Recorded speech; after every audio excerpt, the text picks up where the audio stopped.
Ada-ada saja kejadian aneh yang terjadi di jalan tol, misalnya seperti roda belakang truk yang terlepas di jalan tol Jagorawi, KM7 pada hari Selasa 26 Januari 2021. Video roda truk terlepas ini diunggah oleh akun Instagram @jktinfo. Dalam video singkat tersebut, roda truk ini terlepas dari truknya dan masuk ke lajur kanan. Roda sempat menggelinding beberapa meter ke depan, beruntung tidak menyeberang ke arah lawan karena bisa membahayakan.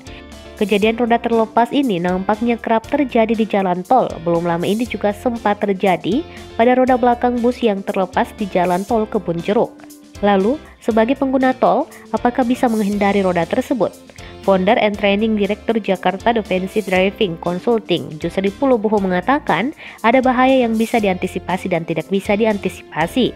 Misalnya sudah jaga jarak aman tapi terkena ban mobil yang lepas dari arah berlawanan. Ini tidak bisa diantisipasi.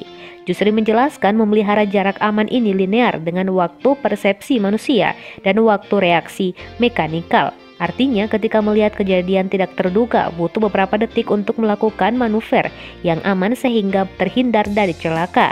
Misalnya setelah melihat kejadian yang ingin dihindari lalu melakukan manuver seperti mengerem atau pindah lajur. Butuh beberapa detik, semakin jauh jaraknya maka waktu untuk mengantisipasinya akan lebih banyak.